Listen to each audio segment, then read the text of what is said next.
we do have some exciting news, per se, with the UFC card. Finally, the UFC 4th of July 250th American Anniversary has just been dropped, and we're going to talk about it. So, the UFC 250, Justin Gaethje versus Ilia Topuria is going to be the main event, okay? Kind of seen it coming, it is what it is, but, that's kind of what it is. Alex Pereira, Cyril Gane. Interesting. Alex Pereira moving up to heavyweight to fight Cyril Gane, which is his third opportunity at a heavyweight belt. So that's cool. And then you got Sugar Sean O'Malley versus Sahabi, Mauricio Ruffy versus Michael Chandler, Bo Nickel versus Kyle, and Diego Lopez versus Steve Garcia. So that is interesting. All in all, my first reaction when I seen the card, it was it's okay. It's an okay card. Now listen, I am not a UFC stan, okay? I enjoy it. My brother is really the UFC guy, so I still have to talk to him about the card, how he feels about it. But I'm a pseudo-casual, if you will, okay? I'm a little above the casual. Like, I know some of the fighters that most people wouldn't, but here's the problem that I have with the card. It was the overhyping of the card. Okay, understandably so. This is the first time ever that a UFC fight is going to be at the White House. This is the first time ever that it's going to be on the 4th of July, 250th anniversary of America. It's big, politically what is going on here, and this card has been hyped up ever since it was announced that it was going to happen, right? So when you have these things that happen, you expect, I don't know, a John Jones, Conor McGregor, and none of those two were in it. And I had this conversation with my brother. I'm like, if John Jones and or Conor McGregor, one of those two are not in there, or both of them are not in there, is it a disappointment? And he told me no. It depends on who's going to be fighting and are the fights going to be competitive. Okay? Alex Pereira, Cyril Gane is interesting. Is Cyril Gane going to poke somebody's eye this time?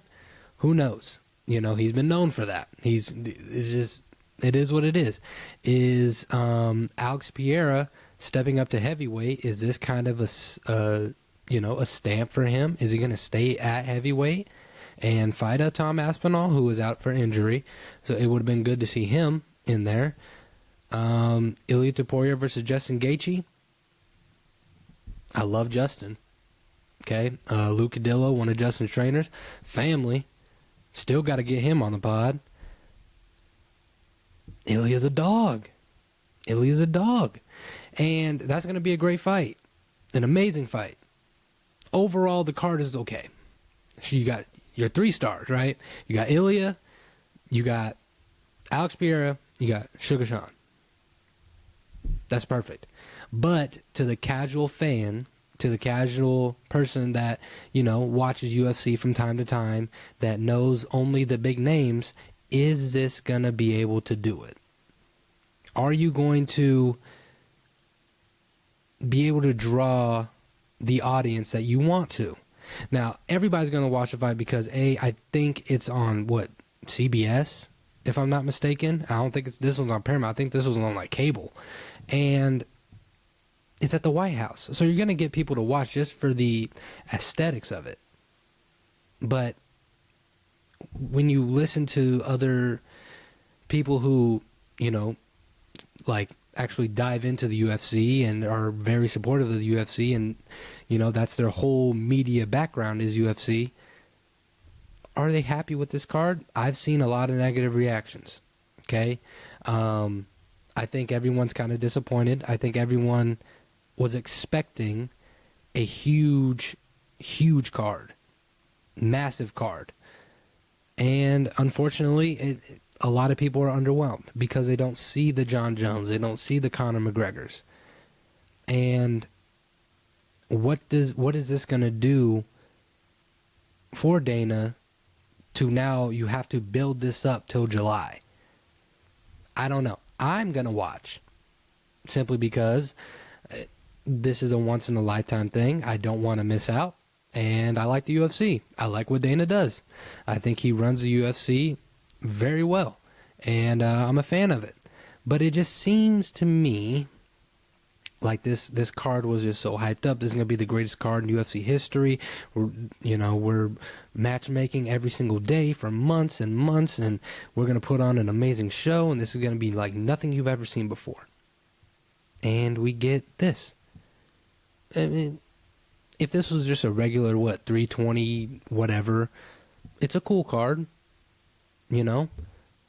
but you did what you had to do. Now, I personally believe that they probably didn't have enough money to pitch a John Jones or to pitch a Conor McGregor. I think John Jones put out a statement. I haven't read it yet, but I don't know, man. And it's unfortunate that Tom Aspinall is injured, but if you pay attention to the UFC, the heavyweight division is Tom Aspinall versus whoever. He pretty much runs the heavyweight division. And now Alex Pereira moving up adds an interesting aspect to it, right? Alex Pereira versus Tom Aspinall sounds way better than Cyril Gane versus Tom Aspinall. If Alex Pereira can win, which I think he will. But I don't know, man. I don't know. I think it's going to be cool. Hopefully, this card proves me wrong, and it turns out to be just a really good card. And I think if the UFC and the fighters just pull off an above average card simply for it being at the White House, and you get a couple knockouts, you don't get boring fights, you don't get people running around or just staying on the ground all day, that Ilya Justin Gaethje fight is going to be insane. Now that one I know for a fact is going to be insane because both of those guys go crazy hard. Like, they throw, and they throw a lot, and there's just an aspect to it.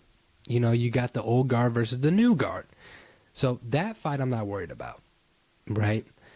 The rest of the fight is what's interesting to me. The whole card. How's Bo Nickel going to look? Derek Lopez, how's he going to look? Sugar Sean, is he going to, he's been in kind of a slump where he hasn't been knocking people out, but are we going to see a superstar, old school Sugar Sean that we're used to seeing at the White House, right? No Izzy, kind of sucks, no Hamzat, no Islam. Now, I get it. Listen, I understand maybe why you probably don't have those guys in there. I digress. If you know, you know. If you don't, good. But if this is an above average card, I think everybody will be satisfied, in my opinion. Simply for it being at the White House, I think that's going to do insane numbers regardless of who you put in there. But, the overall reaction is negative. And it is what it is. I think Dana kind of knew that he had a few match-making options, a few cards, and this was plan B that he had to go with. It's tough. It is what it is, but we'll see what happens. I got a lot of faith in Dana, man. As a boxing fan, seeing what boxing has done till seeing what Dana has done with the UFC, I'm jealous that boxing never had a promoter like Dana White. I've said that on here the whole time I've been doing this podcast. Dana White is the best combat sport promoter in the world. Hands down, no question about it.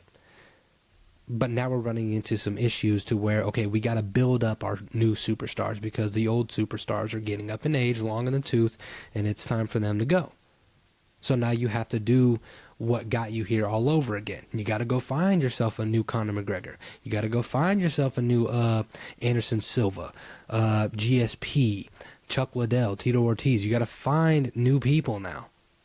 Boxing the same way. So having this big event, if this event happened 10 to 15 years ago, it would have been easy to make the greatest UFC card of all time.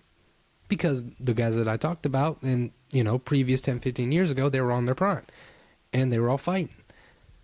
But now it's the fighter pay. It's, are you able to fight? Are you going to fight for a belt, or are you not going to fight for a belt? Are you okay with going to the White House to fight? Like, it's a whole bunch of aspects that Dana had to deal with, and this is what he had to come up with. So overall, okay card, but I'll be excited to see. I'm still going to watch, and hopefully the card does good, because it'd be good for sports in general.